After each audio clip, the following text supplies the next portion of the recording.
Bonjour à toutes et à tous. Depuis 8 ans, la Société d'études historiques et scientifiques de Sète et sa région organise 2 fois par an les samedis de l'histoire de Sète. À cette occasion, des conférences sur des sujets très variés sont proposées au public. À chaque fois, la salle est pleine. Le 21 mars 2020 devait avoir lieu la 14e édition dont le titre choisi était prémonitoire « Hygiène et santé à Sète ». La pandémie nous a amenés à annuler cette manifestation. Nous avons décidé, en partenariat avec la section photographique de l'Union artistique et intellectuelle des cheminots français de Sète, de vous présenter d'une manière différente les sujets prévus, en espérant que vous apprécierez cette nouvelle façon d'aborder l'histoire de la ville de Sète. Et maintenant, je vais laisser la parole à Michel Ségura.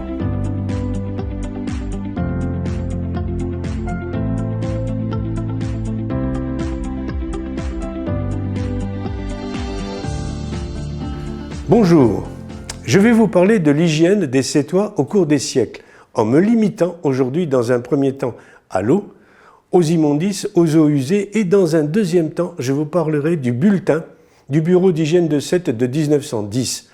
D'autres aspects de l'hygiène des Sétois, évidemment, seront développés plus tard dans d'autres vidéos ou lors d'un prochain samedi de l'histoire de Sète.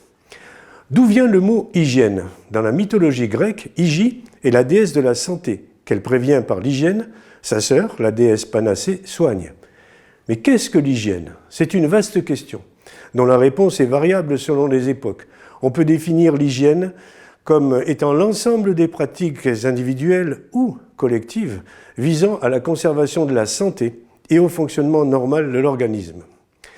Pour avoir une bonne hygiène, les moyens ont changé au cours des siècles, mais le plus important quand on regarde l'évolution de notre ville jusqu'à notre jour, le plus important donc est l'apport de l'eau pour la population sétoise. Estimée, cette population a 1000 habitants en 1700, 7000 en 1800, puis gigantesque progression de la ville, 33 000 en 1900 et plus de 43 000 de nos jours.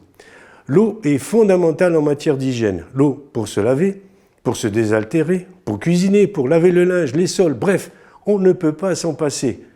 Encore faut-il pouvoir y accéder. Le deuxième élément, important après l'eau, est d'éloigner le plus possible des zones habitées les rejets des habitants, que ce soit les immondices ou les urines et les sels que l'on appelle les ovanes. Voyons tout d'abord Sète en 1666. Pour en avoir une idée, lisez quelques pages du livre de Susskind intitulé « Le parfum ». Vous aurez une idée des odeurs des villes du XVIIe siècle. Je vous cite 2 lignes simplement. Je cite « Les chambres à coucher puaient les draps graisseux, les courtes pointes moites et le remugle âcre des pots de chambre. » Tout est dit. À la création du port de Sète, nous sommes en 1666, sous Louis XIV. C'est l'époque où l'on privilégie l'apparence au détriment de la propreté. L'époque où on se lave que le visage et les mains et encore avec un tout petit peu d'eau. Le reste du corps fait une toilette sèche avec des linges propres dont on frotte la peau. Les étuves, les bains ont disparu, alors qu'ils étaient monnaie courante au Moyen-Âge, et même du temps des Romains. L'eau ne devait servir que pour les baptêmes, disait l'Église catholique. Et un médecin de Toulouse prétendait que bain ou étuve, fuyez ou mourrez. Le vrai développement de l'hygiène se produit au XIXe siècle avec l'eau courante dans les maisons, le plus souvent au rez-de-chaussée des immeubles et plus tard dans les appartements. Au XXe siècle, évidemment. Je vous rappelle que l'eau courante dans tous les foyers français, ou presque, date de 1980. À Sète, à la création, en 1666, la zone où sera mis en place le port et sa ville n'est qu'un caillou. Il n'y a absolument rien, il n'y a même pas d'arbre qui faisait la réputation du Mont-Saint-Clair, puisque le duc Henri II de Montmorency, pour éviter que notre montagne serve de refuge aux corsaires, les avait tous fait abattre. Donc c'était le mont Pelé. Il y avait cependant 2 résurgences. Une qui situait au passage des Bains, là où nous avons notre bureau de l'association, la deuxième sous l'école de la Renaissance. Donc 2 petites résurgences bien insuffisantes pour la ville qui se développe. Donc de nombreux puits privés seront creusés, de nombreuses citernes qui recueillaient l'eau de pluie. La ville a également creusé des puits publics dont l'eau était gratuite et nécessitait des heures d'attente. La ville a racheté des puits privés, notamment les 2 puits de la place Aristide-Briand, qui étaient privés. L'un se trouve en face du numéro 7 de la rue du 11 novembre, c'est-à-dire au quai supérieur de l'Esplanade. L'autre, en face de la BNP, au quai inférieur. Les futurs travaux du parking sur cette place Aristide-Briand vont nous les refaire découvrir. En attendant, voici 2 photos du puits du quai supérieur prises lors de l'exploration de ce grand puits par M. Fraisse, notre ancien président de la Société historique. Il y eut même un puits creusé au quai de l'Abattoir, à l'emplacement de la clinique Sainte-Thérèse actuelle. Ce puits débitait une grande quantité d'eau puisqu'on a estimé à 216 000 litres par jour, ce qui est considérable. Tous ces puits ont servi pendant des dizaines d'années. Pour l'anecdote, les maraîchers du quartier des Métairies ont creusé également des puits, avec quelquefois et même souvent de l'eau douce, mais aussi et par malchance quelquefois de l'eau chaude et salée, comme le puits d'Ichino, impasse de la Source. En dehors de ces puits privés et publics, existaient, venus de Frontignan ou de la Pérade, des porteurs d'eau. Et oui, des porteurs d'eau. Une eau issue de puits, de la Pérade ou de Frontignan, est transportée dans des fûts de 100 litres et vendue 5 centimes les 10 litres. On a calculé que la quantité d'eau vendue durant toute cette période où le portage a existé représentait 20 millions de litres d'eau. L'estimation la plus intéressante, c'est celle qui donne à tous les Sétois une ration quotidienne de 4 litres d'eau. Donc 4 litres d'eau par jour et par habitant. C'est rien du tout. Alors, qu'est-ce qui nous a sauvés? Qu'est-ce qui nous a sauvés? C'est le captage de la source d'Issanca qui a sauvé notre ville. Car d'un seul coup, sous la baguette magique de la duction d'eau, la ration journalière est passée de 4 litres à des dizaines de litres. Ce fut un réel progrès. L'eau est arrivée à Sète en 1862. L'inauguration a eu lieu le 31 août 1863. Et à ce moment-là, il y a eu l'alimentation en eau de 30 fontaines dans les différents quartiers de Sète. La magnifique statue commémorant cette arrivée de l'eau en abondance a été inaugurée le 18 février 1869 sur la place de la mairie. Elle a disparu en 1960, remplacée par un parking. Certains particuliers ont rapidement pu équiper leur maison de l'eau courante, assez souvent au rez-de-chaussée de l'immeuble, et pour les plus fortunés, dans leur appartement. Cela dit, on estime le nombre de salles de bain à Sète, fin 19e, à 3. Je dis bien 3. À Saint-Clair, il n'y avait pas d'eau, évidemment, dans les baraquettes, qui étaient équipées, comme quelques maisons de la ville, de citernes qui recueillaient l'eau de pluie et que l'on buvait en adaptant un filtre dit de Chamberland. Donc, durant 2 siècles, notre ville et ses habitants ont appris à se passer d'eau, pourtant si essentielle pour l'hygiène, mais qui, durant des dizaines d'années, a été accusée de transmettre des maladies. La ville de Sète se développe, et avec elle, le problème des apports d'eau, dont nous venons de parler, évidemment, mais aussi, et ce qui, sur le plan de l'hygiène, est capital, je vais vous parler des immondices et des ovanes, autrement dit, des selles et des urines. Toutes les sociétés ont eu pour objectif d'éloigner le plus possible les fosses d'aisance ou les émissaires des égouts. Le plus possible des habitations, il faut les éloigner. Pour vous faire comprendre le problème, faisons un simple calcul. Un être humain rejette par an 54 kg de sel et 428 litres d'urine. Multiplié par 1000 habitants, 54 tonnes de sel et 428 000 litres d'urine. Alors maintenant, calculé pour 40 000 habitants. Cela représente d'énormes volumes et nécessite une adaptation des structures. Avant la mise en place des égouts, il y avait des fosses d'aisance qu'il fallait creuser et dont les odeurs étaient bien présentes. Mais aussi, le plus souvent, des pots de chambre que l'on vidait soit dans les fosses d'aisance, si on en avait, soit dans des cabanes au fond du jardin, si on en avait, soit dans des véhicules qui circulaient dans les rues et qu'on appelait des tinettes. Le contenu des tinettes était utilisé dans les cultures maraîchères comme excellent engrais, mais, revers de la médaille, de nombreuses pathologies y étaient associées. La typhoïde, le choléra, l'hépatite A. Quand rien de cela n'existait, la ville s'en remettait au caniveau, creusé au milieu de la rue et censé véhiculer les eaux de ruissellement et les déjections jetées depuis soit le palier, soit même depuis les étages. À Sète, les égouts ont été créés à la fin du XIXe siècle et débouchaient évidemment où? Dans les canaux, au point le plus bas. D'où un certain nombre d'infections, notamment lors de la consommation d'huîtres à l'origine d'une maladie mortelle, la typhoïde. Ces cas de typhoïde ont fait interdire l'élevage des huîtres dans les canaux de Sète au début du XXe siècle. Le déménagement des parcs à huîtres situés près du pont de la Gare et à la Plagette depuis 1880 se fera dans l'étang de Thau, devant Ballaric-le-Vieux. Eh bien, figurez-vous qu'à cette époque, les plus opposés à l'élevage des huîtres dans l'étang de Thau, c'était qui? C'étaient les pêcheurs bousigous.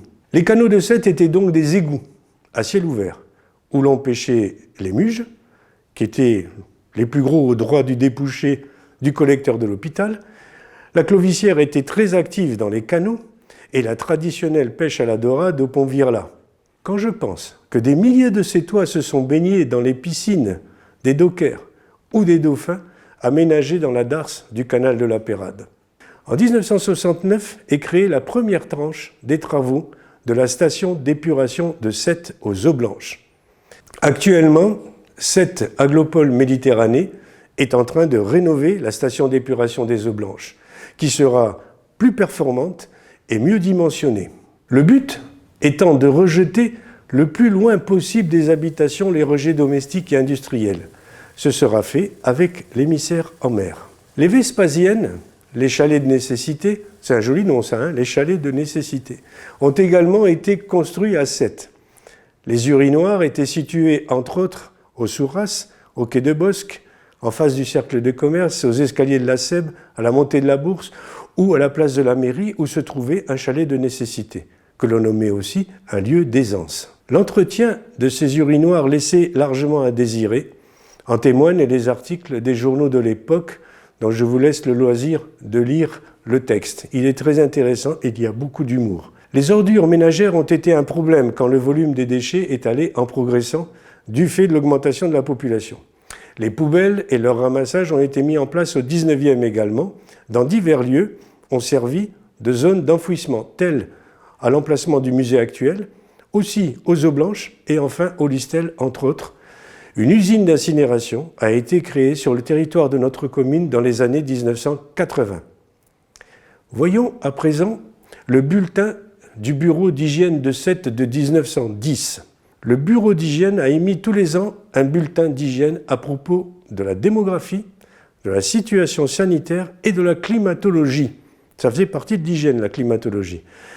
J'ai étudié ce bulletin de 1910. Cette date est importante car la médecine a progressé. Sète a de l'eau en quantité et un réseau d'égouts quadrille la ville. Les notions d'hygiène ne sont absolument plus élémentaires. C'est le docteur Petit qui rédige ce rapport et je me dois d'honorer sa mémoire car il fait là un travail remarquable. Voyons tout d'abord la démographie. La population de Sète en 1910 est de 33 436 habitants. Population stable, à laquelle il faut ajouter, sur le plan de l'hygiène, la population des navires venant de la mer et des bateaux venant des canaux, que ce soit le canal du Midi ou le canal de Rhône-à-Sète. La population flottante, cette population-là, donc des canaux de la mer, est estimée à 50 000 individus par an. À cette population doit s'ajouter les touristes et surtout les malades fréquentant les sanatoriums, les bains de mer, les lazarets, soit 10 000 personnes. Et enfin, les militaires. Les militaires parce qu'ils sont vecteurs potentiels de pathologie du fait de leur campagne. Ces populations représentent le double de la population de Sète, ce qui peut avoir une incidence sur l'hygiène et les maladies. Donc, voyons la mortalité. C'est très important ça. De quoi sont morts les Sétois de 1910 ? Les causes de mortalité sont le fait de certaines maladies aujourd'hui anecdotiques. C'est le cas de la rougeole, de la coqueluche, de la diphtérie, de la tuberculose, de la typhoïde et du choléra. Voyons le chiffre du bureau d'hygiène. L'état civil a enregistré en 1910 764 décès. Il s'est produit une épidémie de rougeole, une épidémie, qui a provoqué 58 décès, dont 11 décès d'enfants de moins de 1 an, 11 décès de la rougeole. À cette épidémie de rougeole s'est ajouté Une épidémie de coqueluche. À l'origine, elle, de 9 décès de la coqueluche. Le docteur Petit s'empresse de mentionner que ces pathologies surviennent en épidémie, et ce n'est pas du tout une relation avec un manque d'hygiène. Le choléra n'a pas fait parler de lui en 1910, il le fera en 1911. Je vous rappelle qu'il a tué des milliers de Sétois. La diphtérie a été mortelle, la diphtérie, pour 9 enfants, et la scarlatine pour 2. Imaginez que ces décès par rougeole, coqueluche, diphtérie, scarlatine aient lieu aujourd'hui. Qui accepterait ces 73 malades décédés pour la plupart des enfants? Qui? C'est la vaccination qui a permis que ces décès deviennent des exceptions de nos jours. La natalité, sont répertoriés les légitimes et, figurez-vous, les illégitimes. Donc il y a eu 774 naissances, 732 légitimes, 42 illégitimes.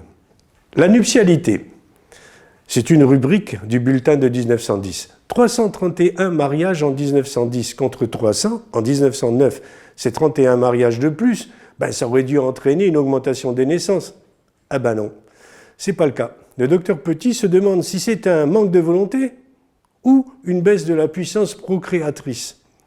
Les mariages sont d'une trentaine par mois, sauf en mai où il n'y en a eu que 5.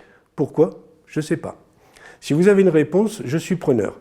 Les divorces, là, il y en a eu 15, c'est un chiffre stable, pas de problème. La situation sanitaire de Sète en 1910, c'est simple. Il y a plusieurs maladies très contagieuses qui étaient surveillées de près, car Sète était, et c'est toujours, un port. Une épidémie se répand très vite. Cette surveillance concernait le choléra, redoutable maladie à cette époque, sans antibiotiques. Comme je vous l'ai dit, ça a tué des milliers de Sétois. Sète recevait de nombreux bateaux venus des 4 coins du globe et susceptibles d'amener avec eux les maladies, en particulier les bateaux venant des pays infectés comme l'Inde pour le choléra, le Moyen-Orient pour la peste, elle aussi, a tué beaucoup de gens. C'est pourquoi fut construit sur le quai de la Consigne, à l'emplacement de la criée actuelle, un petit bâtiment à 1 étage de style vénitien, élevé à 2 étages fin 19e sur les plans du célèbre architecte sétois Rosiès. Le bureau sanitaire, parce que c'est de cela dont on parle, était chargé de contrôler les patentes des bateaux en provenance de pays susceptibles d'être confrontés à des épidémies. Il fallait surveiller d'où ils venaient. Dans le rapport du bureau d'hygiène de Sète, il est noté une diminution de la mortalité par tuberculose, que le docteur Petit, sans doute soucié de promouvoir notre ville, évidemment, il attribue cette diminution du nombre de tuberculoses à la douceur du climat et au bien-être relatif dont jouit la population du fait des transactions commerciales. La vaccination obligatoire depuis 1902 chez les enfants de moins d'1 an ne concernait que la variole, car il y avait peu de vaccins disponibles en 1910, à part la rage et la typhoïde, et encore sans le paratyphie A et B. Et il y a de nos jours 11 vaccins obligatoires pour la métropole et ajouté un de plus, la fièvre jaune, pour la Guyane. La vaccination généralisée contre la variole a fait disparaître celle-ci depuis 1980 et dans le monde entier. Il n'empêche qu'il existe depuis 2006 un plan de lutte contre un retour éventuel de la variole, soit par une attaque terroriste d'un laboratoire possédant encore ce virus, mais ils sont pratiquement que militaires, même je crois qu'ils sont que militaires, soit plus certainement, et ça c'est important, par le réchauffement climatique du permafrost. Vous savez, cette partie tout le temps gelée des pays polaires. Ce dernier point, le permafrost, qui se réchauffe, inquiète au plus haut point les scientifiques, du fait d'un possible réveil de virus disparus ou inconnus. Il y a un virus disparu qui a 30 000 ans et qui a été ramené à la vie, mais sans aucune pathologie, ni pour l'homme, ni pour les animaux. Donc, les 3 groupes de vaccination contre la variole convoqués en 1910 au bureau d'hygiène représentaient 2190 enfants. Il n'y en a que 1774 qui n'ont pas voulu venir. Donc finalement, il y en a eu très peu qui ont été vaccinés. Le service des mœurs, c'est un autre point du bulletin d'hygiène de 1910. Il y a eu 1175 visites médicales pour les péripatéticiennes, 219 pour les maisons closes, 956 pour les femmes de la ville. C'est comme ça qu'on les appelait. 4 ont été reconnues atteintes de maladies transmissibles et dirigées sur des services spécialisés à Montpellier. Les établissements insalubres, 43 immeubles ont été déclarés insalubres par l'inspecteur de la salubrité. Ça existait, vous voyez que l'hygiène était représentée même à ce niveau-là. Les travaux d'assainissement sont également cités dans ce bulletin de 1910. Les bouches d'égout, les caniveaux ont été nettoyés ainsi que les réservoirs d'eau de la ville. On a opéré le dégorgement, la réparation, la reconstruction des égouts de plusieurs rues de Sète dont vous avez l'image. Deux autres rubriques concernent les chiens errants à cause de la rage et les rats à cause de la peste, qui restent présentes à cette période dans tous les esprits, tant la mortalité a été élevée en 1720.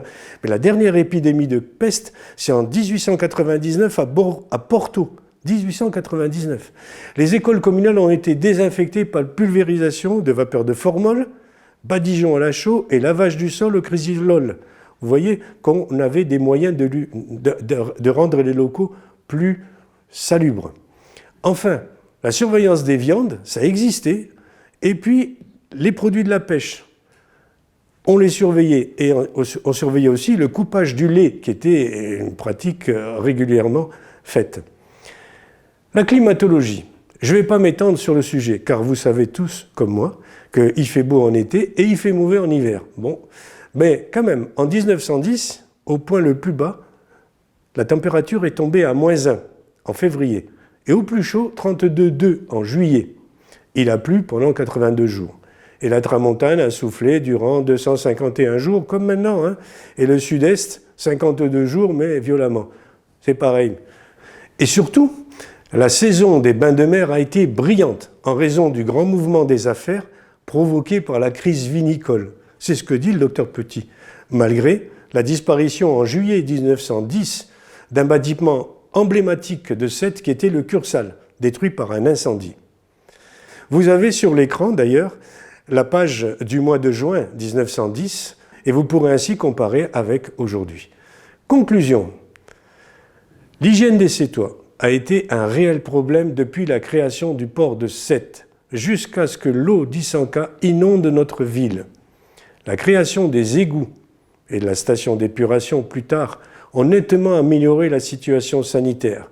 La vaccination généralisée et les antibiotiques ont fait disparaître ces morts du fait de la rougeole, de la coqueluche, de la diphtérie, de la scarlatine, de la typhoïde et de la tuberculose. Qui accepterait de nos jours de mourir d'une de ces maladies? Qui? Merci Jenner. Merci Pasteur et tant d'autres bienfaiteurs de l'humanité, notamment tous ces chercheurs et laboratoires dont nous avons tant besoin dans ces temps de Covid-19. Je vous rappelle que le livre sur le phare et le Mole Saint-Louis est en vente, ainsi que le dernier bulletin de notre société. Merci à vous.